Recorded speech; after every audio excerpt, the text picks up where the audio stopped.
Hello दोस्तों, आप सभी को पता है कि बारिश के मौसम में सब्जियां इतनी अच्छी नहीं आती हैं। कोई भी सब्जी हो ज़्यादातर अच्छी नहीं रहती है।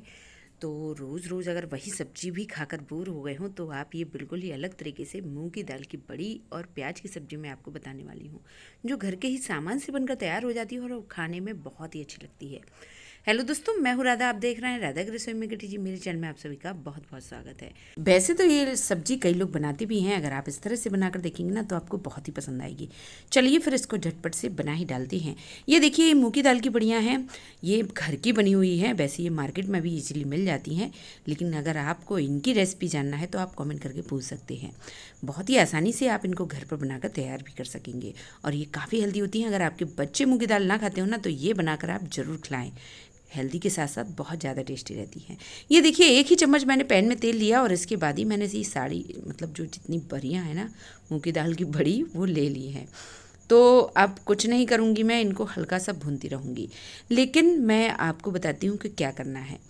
ये देखिए, मैंने मीडियम फ्लेम कर ली है गैस की और इनको मैं बराबर से ही चलाते हुए भूनती रहूँगी और बीच बीच में मैं इनको तोड़ती भी जा रही हूँ। तो आप चाहें तो पहले से तोड़कर भून सकते हैं, लेकिन वो इतनी अच्छे से नहीं होती हैं, क्योंकि पहले से तोड़ते हैं ना तो जो बारीक वाली रहती है ना वो जलने लगती हैं। अगर आप इसी तरह से ही भूनती हैं तो ये बिल्कुल ही परफेक्ट भुनकर तैयार भी होती हैं। तो मैं बीच बीच में तोड़ती हुए, ये देखिए, पूरी तरह से टूट भी चुकी हैं और अच्छा खासा इनका गुलाबी कलर भी आ चुका है। ये जैसे ही इस तरह से भुनकर तैयार हो जाए, कुछ नहीं करना है, आपको इनको कुकर में ले लेना है और कुकर में इनको आपको थोड़ा सा पानी डालकर उबालना है।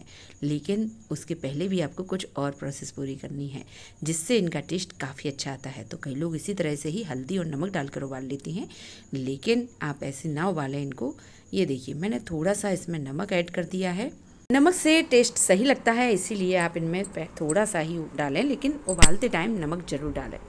और इसके बाद ही ये आधा चम्मच हल्दी का पाउडर डाल दिया है, जिससे ये देखने में भी सही लगती हैं। आप चाहें तो लाल मिर्च का पाउडर भी डाल सकते हैं, मैं नहीं ऐड करती हूँ। और ये देखिए, मैं थोड़ा सा इसमें हींग ऐड कर रही हूँ, जिससे ये काफ़ी अच्छी लगती हैं टेस्ट में। तो हींग आप इसी टाइम पर ही ऐड कर दें, जिससे इनका टेस्ट काफ़ी मज़ेदार लगता है। और इसके बाद ही मैं 1 चम्मच इसमें ये घी डाल रही हूँ। तो घी आप ज़रूर ऐड करें, बहुत ही अच्छा टेस्ट आता है। और इसके बाद मैं इसमें थोड़ा सा ये गरम मसाले का पाउडर ऐड कर रही हूँ, कह सकते हैं आधी चम्मच से ज़्यादा ही। और 3 से 4 सीटी आने तक मैंने इनको उबाला। और ये देखिए, अच्छा खासा मैश हो जाए ये, इस तरह से आपको इनको उबाल कर तैयार करना है। ये बिल्कुल ही तैयार हो चुकी हैं। एक साइड मैं इनको रख दूँगी। चलिए, एक साइड मैंने कढ़ाई ले ली और कढ़ाई में तेल डाल दिया है। कोई सोच भी नहीं सकता है कि नॉर्मल मूंग की दाल की बढ़िया इतनी अच्छी बनकर तैयार हो जाएंगी कि इनको आप किसी के साथ भी कभी भी बनाकर तैयार कर सकते हैं, मज़ा ही आ जाएगा आपको। सरसों का तेल लेकर गरम करना है और इसके बाद ही मैंने जीरे डाले। जीरे जैसे ही चटकने लगे, इसके बाद ही मैंने प्याज डाल दिया है, एक मीडियम साइज़ का। और प्याज को मैंने रफली कट करके इसमें ऐड कर दिया है। थोड़ी देर तक मैं इसी तरह से ही चलाती रहूँगी। जैसे ही प्याज का हल्का सा कलर चेंज होगा, इसके बाद ही आपको अगली प्रोसेस पूरी करनी है। कोशिश यही करें कि ये सब्ज़ी आप सरसों के तेल में ही बनाएं, तभी इसका टेस्ट काफ़ी अच्छा आता है। और तेल की क्वांटिटी आप कम या ज़्यादा भी कर सकते हैं। अब हल्का सा जैसे ही प्याज का कलर चेंज हुआ, मैंने इसमें लहसुन और अदरक का पेस्ट ऐड कर दिया है, 1 चम्मच। तो आपको इसी तरह से ही पेस्ट ऐड करना है। क्रश मतलब कुटनी से अगर कूट के डालते ना तो और भी ज़्यादा अच्छा इसका टेस्ट आता है। बस थोड़ी देर तक ही चलाएं, आपको ध्यान रखना है, इसको बहुत ज़्यादा नहीं चलाना है, जिससे जो लहसुन अदरक का जो फ्लेवर होता है ना वो अच्छा खासा बना रहता है। अगर आप इसको ज़्यादा देर तक चलाते रहेंगे ना तो इसका फ्लेवर नहीं रहता है इतना अच्छा सा। अब कुछ नहीं करना है, मैं इसमें ये हल्दी का पाउडर आधा चम्मच, 2 चम्मच मैं ये धनिया का पाउडर और इसके बाद ही लाल मिर्च का पाउडर ऐड कर रही हूँ। तो तीखा आप अपने अकॉर्डिंग ऐड कर सकते हैं, जितना आप पसंद करते हो। आप चाहें तो इसमें हरी मिर्च भी ऐड कर सकते हैं। तो मैंने 1 और आधा चम्मच इसमें लाल मिर्च का पाउडर ऐड कर दिया है। मेरे यहाँ लाल मिर्च कुछ ज़्यादा ही तीखी है तो मैं इतना ही ऐड कर रही हूँ। वैसे भी मैं इस सब्ज़ी को थोड़ा सा चटपटा ही बना रही हूँ, जिससे इसका टेस्ट काफ़ी अच्छा आता है। मैंने इसमें जीरे, सौंफ और ये देखिए धनिया, इनका क्रश किया हुआ पाउडर मैं इसमें ऐड कर रही हूँ। मैं ज़्यादातर ये रखे रहती हूँ, जब भी कोई सब्ज़ी बनाती हूँ तो ये पाउडर ज़रूर डालती हूँ, इससे बहुत ही अच्छा फ्लेवर आता है। कुछ सेकंड तक इसी तरह से ही चलाती रही। आपको ध्यान रखना है, इस समय आपको गैस की फ्लेम स्लो ही रखना है। जब आप मतलब तेल में डायरेक्ट मसाले इस तरह से डालें तो गैस की फ्लेम स्लो ही कर लें पहले से ही, इसके बाद ही डालें। और थोड़ा सा पानी डालने के बाद मैं इसको बराबर से ही चलाती रही। बहुत ही अच्छा खासा ये मसाला बनकर तैयार हो चुका है। इसी तरह से ही मसाला भूनकर आपको तैयार करना है। थोड़ा सा मैं पानी और डालूँगी और अच्छे से ही मसाला भूनकर तैयार करूँगी। ये देखिए, जैसे ही ये मसाला अच्छा खासा बनकर तैयार हो चुका है, आपको ध्यान रखना है अब बिल्कुल भी टाइम नहीं लगता है, इसीलिए जो भी प्रोसेस है इसमें पहले ही हो जाती है।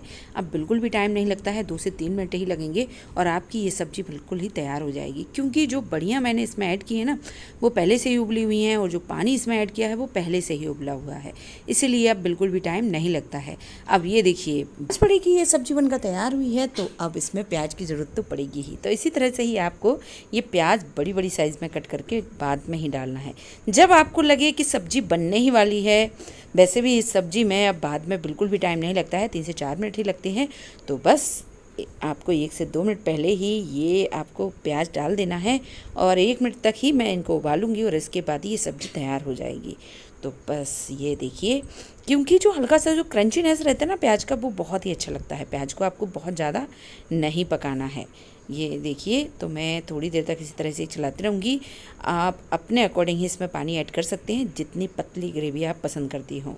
मेरे यहाँ ज़्यादा पतली ग्रेवी पसंद नहीं की जाती है, तो मैं उसी के अकॉर्डिंग ही बना रही हूँ। अब लास्ट में मैं इसमें गरम मसाले का पाउडर, तो आप कोई सा भी गरम मसाले का पाउडर यूज कर सकते हैं। मैं इसमें मीट मसाले का पाउडर यूज कर रही हूँ, तो मैंने 1 और आधा चम्मच इसमें गरम मसाले का पाउडर डाल दिया है। और लास्ट में मैं इसमें हरा धनिया डालूँगी और बहुत ही बेहतरीन खुशबू तो आ ही रही है और मज़ेदार ये सब्ज़ी बनकर तैयार हो जाती है। मेरे यहाँ ज़्यादातर बारिश के सीज़न में ये सब्ज़ियाँ काफ़ी पसंद की जाती हैं, क्योंकि बाहर की जो सब्ज़ियाँ रहती हैं, हरी सब्ज़ियाँ तो आप खा भी नहीं सकते, और भी जो सब्ज़ियाँ आती हैं वो भी इतनी अच्छी नहीं आती हैं। तो इस तरह से घर की ही सब्ज़ियाँ बनाएं, जो टेस्टी तो होती ही हैं, साथ में काफ़ी हेल्दी भी होती हैं। तो इस तरह से अगर आपके बच्चे भी मूंग की दाल पसंद ना करते हो, एक्चुअली मेरे बच्चे भी मूंग की दाल ज़्यादा पसंद नहीं करती हैं, ज़्यादा क्या बिल्कुल भी पसंद नहीं करते हैं, तो मैं इसी तरह से ही उनको खिलाती रहती हूँ ये बढ़िया बनाकर। तो ये बिल्कुल ही तैयार हो चुकी हैं। अब कुछ नहीं कर रही हूँ, मैं इनको सर्व करके दिखा रही हूँ।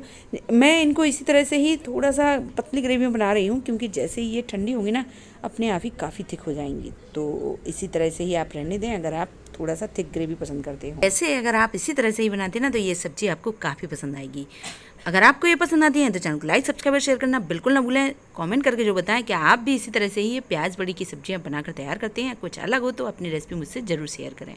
बेल आइकन से दबा दें, जिससे आपको सारी वीडियोस टाइम टू टाइम मिलती रहे। कोई सजेशन हो तो जरूर दें और पूरा वीडियो देखने के लिए थैंक यू।